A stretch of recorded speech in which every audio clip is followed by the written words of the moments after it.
Hi, morning, everyone. Thanks for having me here at the PIOJ Forum. Today, we're going to be talking a little bit about disruptive technology and disruptive innovation. I hope you find the presentation very insightful. If you have any questions, you can just drop them in the chat.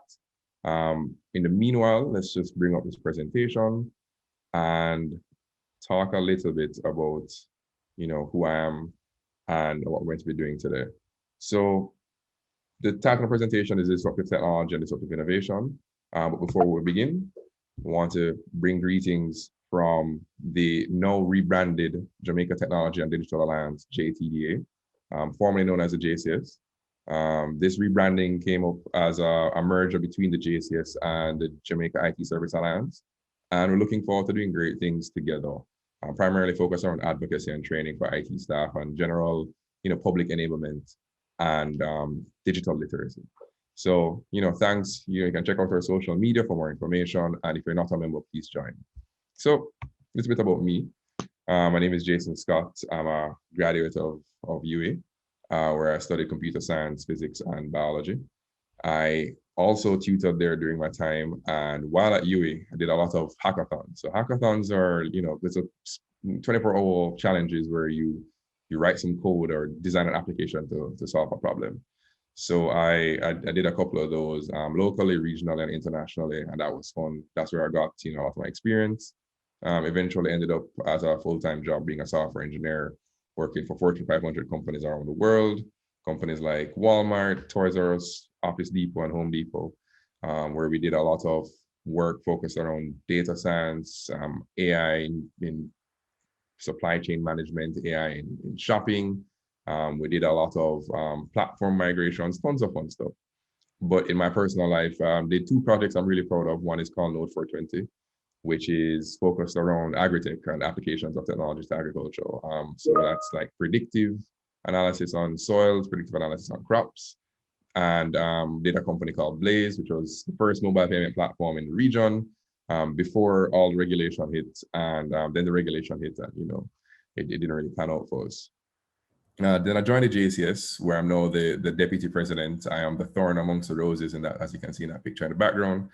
And we've been focused on enabling a lot more of our IT professionals in the space. Eventually transitioned from being a software developer into more like an IT management consultant, where helping companies with their digital strategy, digital in the sense of holistic digital, not only digital marketing. Where eventually transitioned to where I'm now at Grace, where I'm the head of digital transformation for insurance. So it's very important that we distinguish between innovation, disruptive innovation, and disruptive technology, because a lot of people will throw these words around, but what does it really mean? So let's jump right in. What is disruptive innovation? So disruptive innovation is an innovation that affects and disrupts and displaces the operations of a market. So a lot of people will hear this sentence and say, but isn't that just innovation? No, innovation is more a practical implementation of an idea or a new way of doing something. So it doesn't necessarily disrupt or displace everybody else in the market. So let's look at some quick examples of that. The camera, flat screen TVs, Blockbuster, those were all innovations in their time. But look at disruptive innovation now. Right now, I'm pretty sure everybody has a cell phone in their pocket, which has higher resolution than most DSLRs. We also have Netflix, which killed Blockbuster. And we have, ride-sharing apps now, which are, displacing a lot of traditional taxis around the world. So that's the difference now between, innovation and disruptive innovation. So what does that look like right now in Jamaica? So I want to do a quick, background, a quick check as to, the landscape in Jamaica. What can we do here locally, or what has been done here locally in the tech land space? Primarily in tech in Jamaica, it's focused primarily on software. So you have companies like Innovate 10X and Brainbox, particular presence on Real Liquor, who are, software development, IT management companies who help you with your solutions.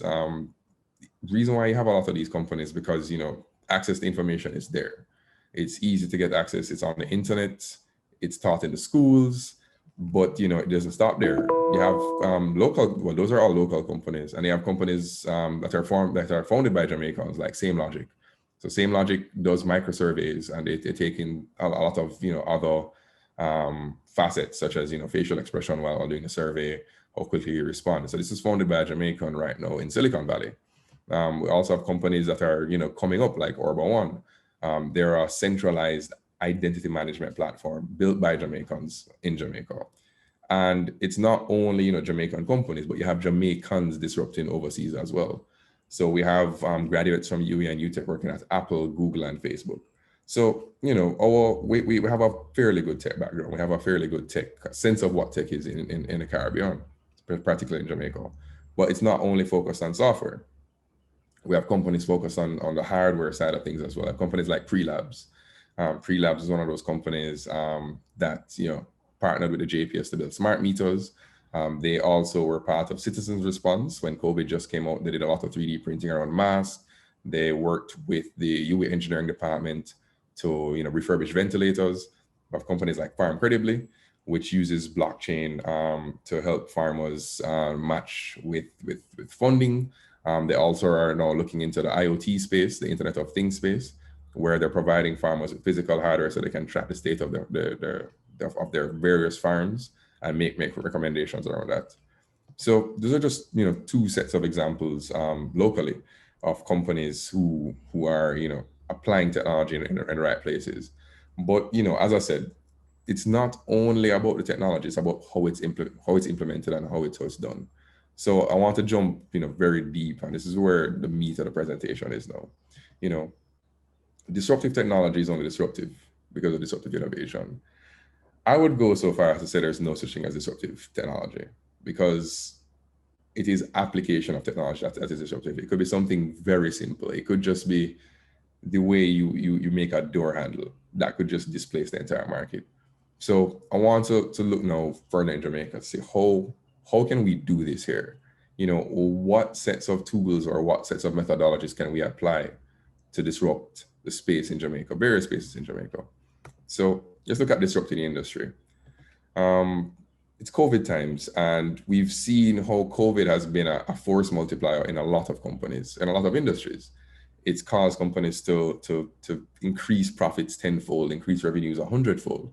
It's also caused some companies to die altogether. So how can you disrupt your industry? You want to identify common problems. Common problems such as, consumers not trusting the system.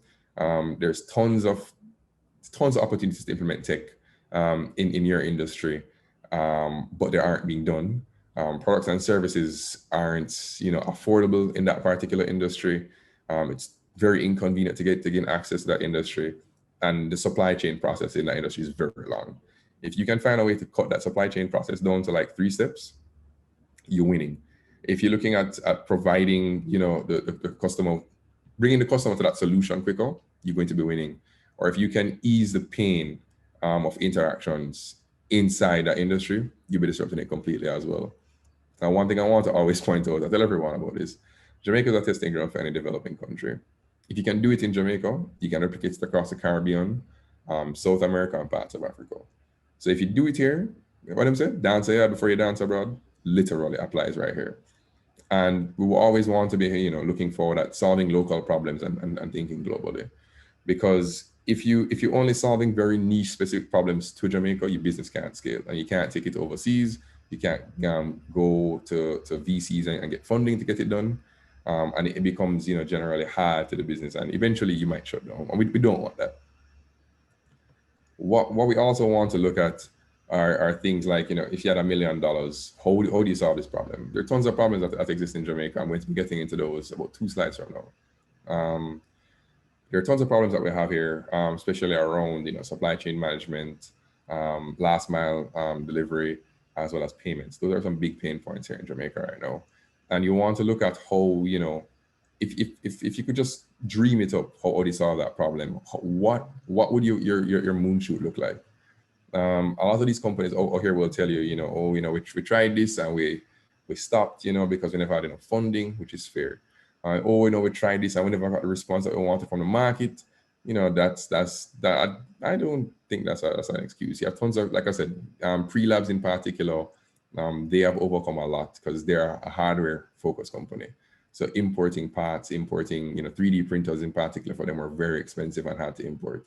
So you want to look at, failing fast, picking up yourself and moving forward, because that's where each failure is a chance for you to learn, to see what can you do differently, what part of the experience you need to change so that you can deliver value. And in delivering value, you'd have solved a lot of problems. So you're looking at disrupting your industry and disrupting, access to your industry, which is a big part of it as well.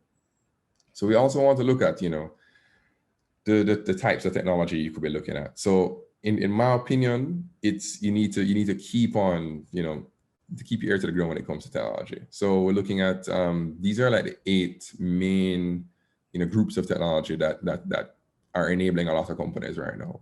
So I have like AR, VR, cybersecurity, access to information, not ownership of information. We have big data and analytics. We have IoT, which is Internet of Things. We have 3D printing, which is literally going to be a game changer. We have cloud technology, which it's dirt cheap. Everybody has access to it.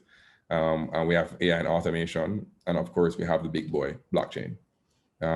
So blockchain is poised to be a disruptor, particularly in the manufacture and distribution space, because it allows complete transparency for end-to-end delivery of goods and services.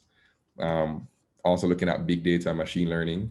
So capturing more information in that particular space, looking at how we can do optimizations of particular bits of data, how we can do predictive analysis on various data sets to make recommendations in that particular space, and IoT to help all of that out. IoT can mean 2 things. It could mean Internet of Things, which I guess most people are used to. That's that most common application would be like an Alexa or a Google Home, say, hey, turn on the lights, turn off the lights. It could be your smartwatch, which tells you your heart rate, which also, keeps you informed as to your general health. But IoT is coming to take on a new meaning recently. It's more becoming the intelligence of things. So how can that smartwatch now affect, ads being displayed to you on your phone or on the internet? How can, the various interactions you have with your home devices improve your overall life? And the very simple one that everybody looks over, it's not in that top 8, robotic process automation, which is RPA, and optical character recognition, OCR. These 2 are so simple, but so many companies here in Jamaica don't want to implement them. This right here, RPA and OCR, I believe is the force multiplier in Jamaica right now. We have a lot of paper, we have a lot of books, we have a lot of manual processes that we insist on doing. RPA and OCR are, quick answers to low-hanging fruit, especially when it comes to, you want to digitize paper. That's where your OCR comes in, optical character recognition. You scan a document, it pulls out the text off the paper. You may need somebody to just verify that it's an O1, not a Q, or an O1, not a P. And then you run that through a robot, and the robot will go ahead and, do that entire business transaction for you. It will process that form. It will put the information where it needs to go. It will send it off in an email if it needs to be sent off in an email. It's very easy to implement. Implementations of RP and OCR are probably about $30,000 initially with low recurring costs, but they have the ability to transform a business to make operations way more effective. And I want to remind everybody that technology is very accessible in this day and age, which is why you have a lot of software development companies. You have a lot of IT management companies. Cloud computing it levels the playing field for everybody. It may sound daunting and intimidating at once, initially, but you have DigitalOcean, you have Google Cloud, you have Amazon Web Services. Amazon is not only for shopping. Amazon makes most of its money from web services, where they sell servers, they sell computing engine space, they sell databases, and you also have Azure, which is Microsoft's offering, where you can gain access to world-class systems for like 25 cents an hour, or 2 cents an hour, or fractions of a cent per hour that you can use to run your business online. And this you could look at leveraging this to lower your monthly costs or for your operating expense as well. You could also look at this to be the force multiplier in your business.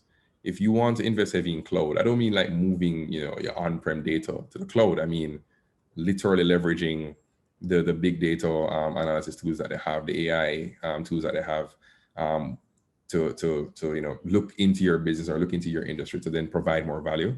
That's something that's big. In my space in technology, primarily when I was a software engineer, the biggest disruptor that we had was WYSIWYGs. That's what you see is what you get.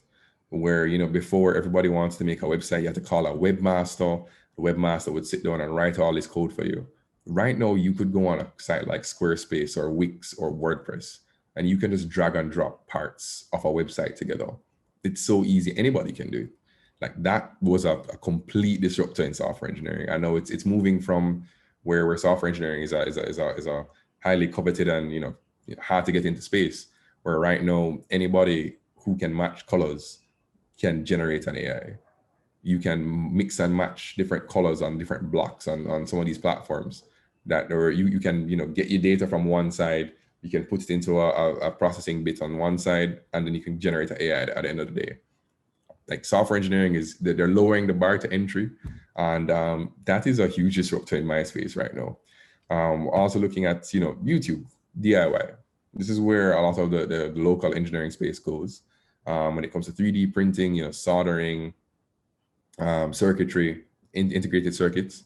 A lot of people are going to YouTube to learn more, especially the best practices and keeping in touch with the current trends. And on that note, it's all about joining a community. So it's looking at joining something like the JCS, joining something like the Software Developers Association of Jamaica. If you're into cybersecurity, you want to look at the Caribbean Cybersecurity Task Force, or you can join the PSOJ and then get involved with technology from there. So there are tons of communities out there that you can reach out to if you're not tech inclined, but you want to learn more about tech. Primarily, I will always push JTDA, formerly JCS, because we're looking at digital literacy, getting everybody, what is cloud computing, what is blockchain type stuff, getting everybody up to speed when it comes to that. So, we've discussed, what the space is, what disruptive innovation should be, how to approach disruptive innovation, and, the various technologies that you can look to apply to various industries. So I want to look at, like, right now in Jamaica, what are some of the things that, is holding us back? So, I had a discussion with some of my peers, ranging from people in cybersecurity, people in web development, startups and entrepreneurs, and asking them, like, what are the limitations of the current system? Like, what would make it easier for you to use tech in Jamaica? And these are not only limited to tech companies. These are like MSMEs as well, private sector companies. Why do you not invest more in tech so that you can be that game changer? From a pure software point of view, main thing is there's no there's no data, there's no open data initiatives in Jamaica. There was once a portal back in the early 2010s, I think it was like 2012, 2013, where you had access to government data, public data, where you could it was open source. So you could pull all this public information and then you could use it to make more informed decisions. You could use it to write applications, and it was well maintained. But I don't know what happened to it. It sort of fell off. So there's no standard open data initiatives where public sector companies or government shares information just publicly, like weather data, for example, agriculture data, company statistics data. I mean, it's there. Public traded companies submit all the information to the Jamaica Stock Exchange, but for me to sit down and go through the reports and then put that into a format, it's painstaking. There's no standard way to share information between public companies. So that's one. Another big limitation, especially when it comes to private sector and MSMEs, are digital signatures. Right now, digital signatures are slowly gaining adoption due to COVID. You can't really have that physical interaction. So in some cases, people will accept a digital signature over wet ink, but on certain legal documents, primarily insurance and land transfers, you can't digitally sign them. Or we also don't have a standard digital platform when it comes to digital signatures. So this is where something like NIDS would come in and help solve that problem. Or having a standard agreement between government entities or companies to use one particular signing platform that everybody will sign up for. For example, Adobe Fill and Sign and stuff like that. So those are two of the main ones. when it comes to, software engineers starting up a company, as well as private sector companies. And now focusing heavily on private sector companies and like large companies as well. There's no something like Shred. So Shred is something I became familiar with when I was doing some work in Canada. That's a scientific research and experimental development program. So what that does, it uses tax incentives to encourage Canadian businesses, no matter what sector, what size, what industry, to invest and conduct research, um, you know, in Canada in particular, in advancing their particular industry. So tax incentives come in three forms. You have, like an income tax deduction is one. You have investment tax credit, where the government will just give you back the money, and you must use it to keep that project going. And then in certain cases, it's just a straight up refund, so they give you cash back, which is always nice. So right now, I think it benefits more than 20,000 companies, and it gives more than 3 billion Canadian dollars in the tax incentives, which, it's the largest federal program in Canada right now, and it's administered by the equivalent of the tax office there. And so this works for everybody. This works for individuals. This works for companies. This works for nonprofits. This works for trusts. Sorry, it works for partnerships. But it's the government's way of incentivizing people to invest more in technology, and research to innovate in their particular field. So like this would be a big game changer if I was in Jamaica.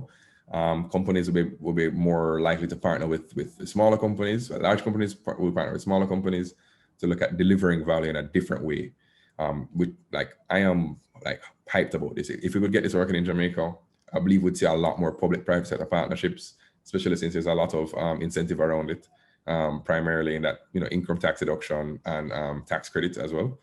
And finally, the last thing which a lot of people have been complaining about is a real-time payment network. So I understand, we have all these e-commerce gateways, we have RTGS and ACH, but having something similar to what they have in Singapore or Brazil or in Europe generally, or in Canada, where I can send money to somebody regardless of bank and they get it immediately, would help greatly. A lot of the companies that we have out here, they have problems with collection of funds for services dispersed. They have to wait on a screenshot from a bank transfer. They have to wait on somebody to give them cash, or they have to hope that the person has the same bank account as them, so that they can do a real-time transfer. But it's not only that. A lot of these companies as well, they look at doing recurring revenue, so they're service companies, and there's no there's no platform right now that allows recurring payment from a bank account, so a direct withdrawal from a bank account, or a direct charge on a credit card. So these are the top four right now when it comes to limitations on the current system, and what is holding companies back when it comes to innovating in their particular space. So I've told you all of this, but the real question on everybody's mind is, what in Jamaica is ripe for disruption? Right off the bat, healthcare, straight up. Like, coronavirus has really exposed that you have companies like MD Link, which have been a network of doctors, a platform that allows doctors to connect directly to patients. So you're looking at the rise and advance of telemedicine. I mean, that's just one company. There's space for more. The legal space right now, seeing a lot of sessions moving to Zoom, which means that you don't need to be in the courthouse in the first place. But there are also limitations around submissions of documents. Why can't we email in these documents? Why can't we have a robot, scan the text and then upload it to a central database? Why is there no central data? There's tons of disruption in the legal space right now. Like, do you really need a lawyer to generate a contract? Or can you create a smart enough AI that can look at previous contracts of that type, pull out the salient bits, assemble it for you, and you just put in your name and address and then sign it? The insurance industry, where I'm in right now, very, very prime for disruption. You have the rise of telemetrics portals, so looking at the application of smaller bits of information to serve as underwriting of fuel, not only in the car but in the home insurance space, also in claims. You don't really need somebody to go to assess a claim. You need a video and an AI to say, hey, this crash looks like that, and using AI in mitigating against claims fraud. In the financial space, this has been an industry that has been disruptive time and time again. But in Jamaica, we really need to look at disrupting the space. Like, why do I need 10 million pieces of information to get a loan, to open a bank account, to get an investment account? Why can't you look at extraneous data sets, looking at how many phones I have, my social media habits, to then give me a loan? Why can't I get a bank account and then convert that to an investment account? Why can't I run my card for example, $730 and then round it up to 800 and then have the additional $70 go into a savings account or an investment account? There are tons of opportunities to disrupt the financial space. I could do a whole presentation on this as well. And then last but not least, the manufacturing distribution. As I mentioned before, supply companies or industries with long supply chains can be easily disruptive. So you're looking at last mile delivery across Jamaica, which Jamaica Postal Service has been an excellent job at. But how can we, instead of being consumers of all these resources, of all these things, why don't we look at being producers? Jamaica is primarily based in the Caribbean. We have one of the world's largest natural ports. So we could look at, assembling a lot more stuff here. So buying, the raw materials or the raw parts from other companies, assembling it here, and then shipping it towards, the North, Central, and South America. And there are tons of other stuff we could look at, talking about applications of blockchain and supply chain management, looking at digital twins being having a physical device, which is replicated by a software version of that same device. Looking at using robots in manufacturing to increase efficiencies, etc. So how can you, take advantage of this now? Looking for grants, funding opportunities, and partnerships, because if you want to go fast, you're going to go alone. But if you want to go far, you need to go with somebody. So we have a good framework here in Jamaica for that. We have the IDB, which has been putting on tons of workshops. They've made tons of resources available when it comes to enabling MSMEs in particular. We have the JTBA, which is, was the JCS. We're doing a lot of setting up a lot of partnerships between public and private companies. We have the DBJ as well. They have their Biggie program, they have their Ignite program, and they're going to be launching, if it's not already launched, a program that allows you to access credits to do work with their verified IT service companies. So you can look at getting digital transformation done, getting a website up and running for your company. Companies like Jampro as well, who was just before me, who look at matching, overseas suppliers or overseas companies with local talent. And we have the GSS sector as well. So all of these are geared around, MSMEs. But if you're a startup, you can look at Tech Beach Retreat. They have a new program called Tech Beach Retreat Labs, where you're getting mentorship from people who started Vonage, overseas mentorship to better enable your business, better governance, stuff like that. You have companies locally, like Innovate 10X, Blue Maho Capital, that you can work with to get your business up and running. You can become digitally enabled. You can look at getting funding to get some of your stuff done. And for the larger companies, all the companies I showed before on that previous slide, when it comes to technology, they could look at partnering with one company, setting up something like a quote unquote innovation lab, or outsourcing innovation to them, and then having them look at your particular sector and come up with solutions to solve problems that you may face. So that's really from me. The main takeaways I'd say from my presentation are understand the industry. I mean, nobody knows the industry like you. Looking at what annoys you the most in your industry and how you think you could solve that problem. And then finally, looking at partnerships. That's always a solution. Partnerships and partnerships and partnerships. Looking in your industry, looking for people who have the air to the ground when it comes to tech, and coming together to see how you can better deliver the value that you bring to your industry, and how you can look at just changing the game altogether. Thanks again. My name is Jason Scott, and you can reach out to me on LinkedIn. You can always send me an email as well. Thanks, everyone.